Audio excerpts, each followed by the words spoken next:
पूरे विश्व में जितना भी ज्ञान है उसमें भगवत गीता का ज्ञान सबसे ऊपर और सबसे बढ़कर है।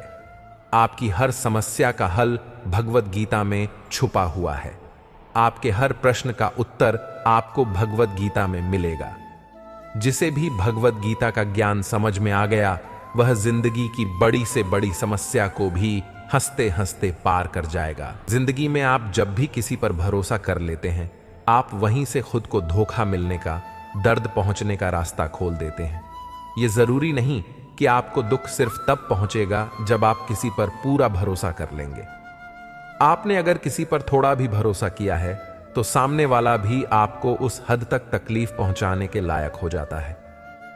आप गौर करना, आपको जिंदगी में जब भी किसी ने चोट पहुंचाई होगी उसका सबसे बड़ा कारण यही होगा कि आपने उस पर भरोसा कर लिया। अब वह भरोसा चाहे आप रिश्तों में करें, व्यापार में करें या अपने लिए काम करने वाले लोगों के ऊपर करें, जब तक आप किसी पर भरोसा नहीं करेंगे तब तक आपको कोई चोट पहुंचा ही नहीं सकता। क्योंकि मनुष्य का स्वभाव है, जैसे ही वह किसी पर भरोसा करता है तो फिर उस इंसान को लेकर या उस काम को लेकर वह असावधान हो जाता है। क्योंकि जब भरोसा है तो इंसान उस बात की चिंता ही नहीं करता और उसकी वह असावधानी उसे हमेशा चोट पहुंचाती है। इसलिए गीता की यह शिक्षा जरूर याद रखना कि भरोसा जिस पर भी करें बहुत सोच समझकर और सावधानी के साथ करें। जो बात आपके मन को बार बार तंग कर रही है, आपके मन को परेशान कर रही है, चाहे वह आपको कितना ही पसंद क्यों ना हो, पर आपको उसे छोड़ देना चाहिए।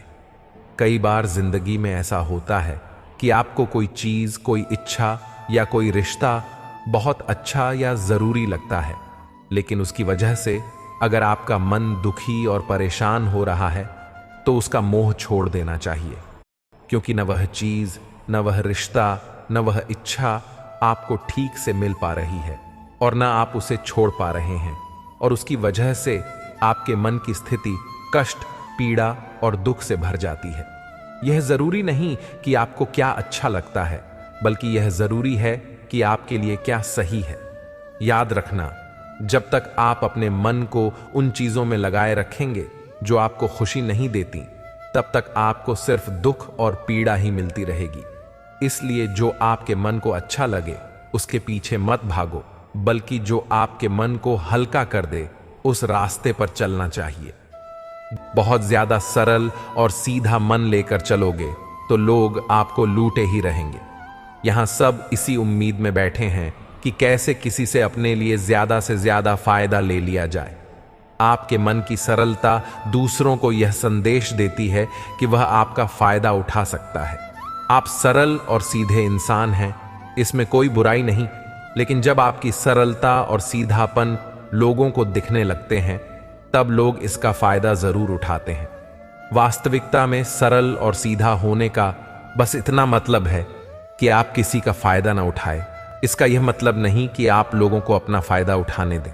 जो लोग आपको पसंद नहीं हैं या जो लोग आपके दुख का कारण हैं, एक तो जितना हो सके उनसे उतना दूर रहो, और दूसरा उनके पीछे भी उनके बारे में बात न करें।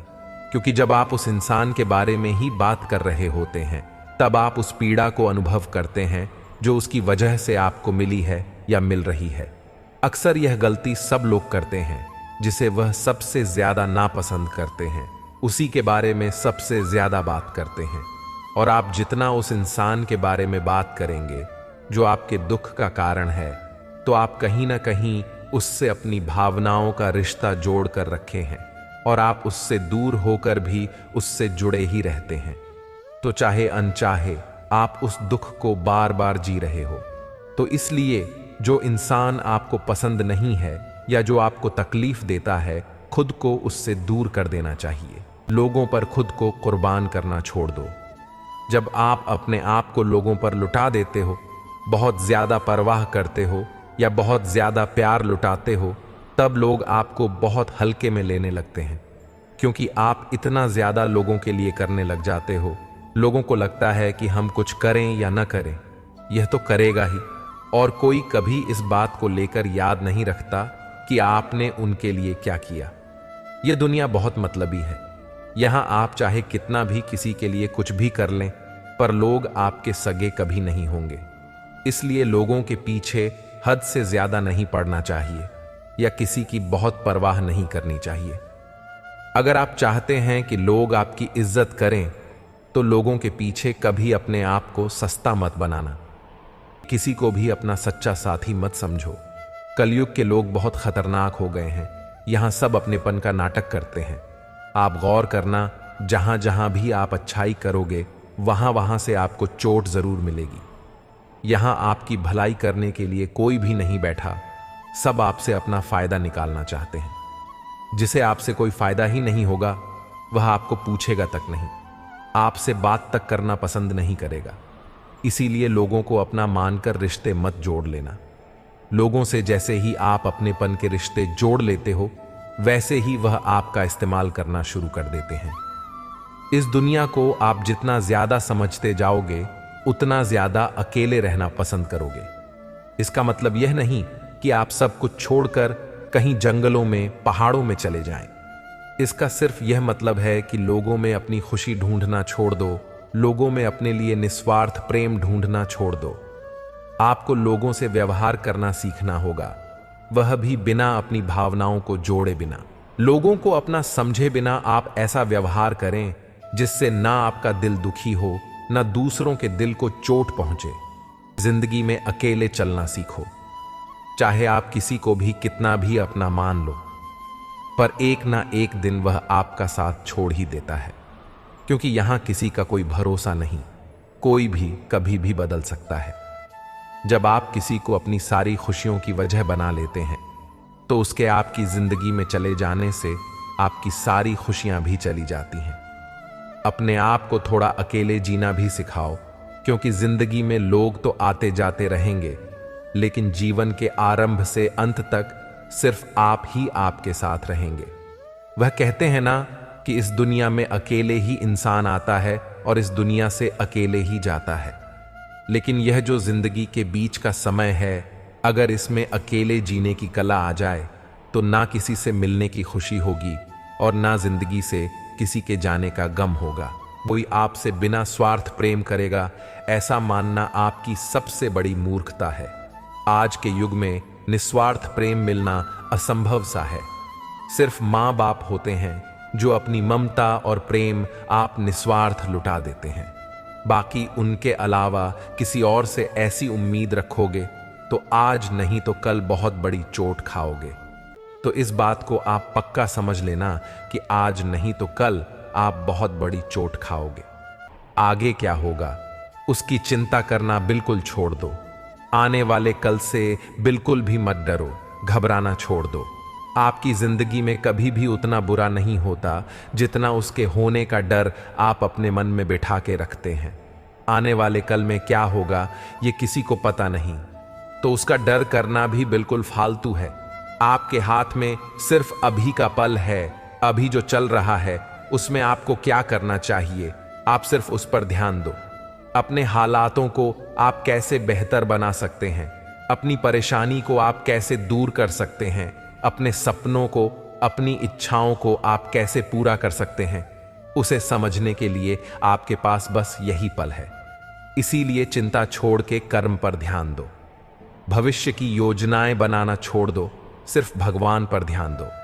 भगवान श्री कृष्ण ने अर्जुन से कहा, कर्मण्वाधिकारस्ते मां फलेषु कदाचना। हे अर्जुन, तू फल की चिंता मत कर, तू कल की चिंता मत कर, तू सिर्फ अपने कर्म पर ध्यान दे। जो होना है वह होगा ही, जो नहीं होना है वह कभी नहीं होगा। तो फिर किस बात की चिंता? क्योंकि जिसे आप बदल ही नहीं सकते, उसकी चिंता करके भी कोई फायदा नहीं है। और जो होना ही नहीं है उससे क्या डरना। इसीलिए आने वाले कल का डर और चिंता पूरी तरह से मन से निकाल दो, पूरी तरह से मन से निकाल दो। बस यही विश्वास मन में रखो कि जो हुआ अच्छा हुआ और जो होगा अच्छा होगा। अहंकारी इंसान आपके प्रेम और इज्जत की कभी कदर नहीं करेगा। जो इंसान अपने ही घमंड में भरा है, उसके लिए चाहे आप कुछ भी कर लो, उसे आपकी कदर कभी नहीं होगी। चाहे आप पूरी जिंदगी उसके पीछे मरते रहो, लेकिन उसे कोई फर्क नहीं पड़ेगा। एक घमंडी इंसान पर प्रेम लुटाने का मतलब यही हुआ, जैसे आपने नाली में शुद्ध दूध या घी को बहा दिया। घमंडी इंसान अपने ही अहंकार से भरा हुआ होता है, उसे अपने सिवा कुछ नहीं दिखाई देता। दुर्योधन बहुत घमंडी था, जबकि युधिष्ठिर उसे बहुत प्यार देता था, लेकिन उसे कभी युधिष्ठिर का प्रेम नहीं दिखा। उल्टा वह जिंदगी भर उससे जलता रहा, जिंदगी भर उसे परेशान करता रहा। जैसे नशे में डूबे इंसान को कुछ होश नहीं रहता कि वह क्या कर रहा है, क्या बोल रहा है, ऐसे ही जो इंसान घमंड के नशे में चूर है, उसे कुछ पता ही नहीं चलेगा कि आप उसे कितनी इज्जत दे रहे हैं या आप उसे कितना प्यार दे रहे हैं। ऐसे इंसान को प्यार और इज्जत देना मतलब अपने सर पर ही अपने हाथों से जूता मारने के बराबर हुआ। जो अपने ही घमंड से भरा हो, उसे दूर होकर उसे उसके हाल पर छोड़ दो। शायद आपके उसे छोड़ देने पर उसे कुछ अक्ल आ जाए, और अगर उसे तब भी अक्ल ना आए तो आपने और भी अच्छा काम किया उसे अपनी जिंदगी से निकालकर। आपके रिश्तेदार और मित्र कभी आपकी सफलता और खुशी से खुश नहीं होते। महाभारत में युधिष्ठिर कौरव के पिता धृतराष्ट्र को अपने पिता समान मानता था, इसलिए धृतराष्ट्र जो भी कहता था वह युधिष्ठिर और सारे पांडवों को मानना पड़ता था। और अपने पुत्र दुर्योधन के कहने पर धृतराष्ट्र ने हमेशा पांडवों के साथ अन्याय और अधर्म किया, हमेशा उन्हें दुख पहुंचाया। लेकिन पांडव सब कुछ चुपचाप सहते रहे, क्योंकि धृतराष्ट्र हमारे पिता समान है, दुर्योधन हमारे भाई समान है। सिर्फ यह रिश्तेदारी निभाने की वजह से उन्हें बहुत बुरी जिंदगी जीनी पड़ी।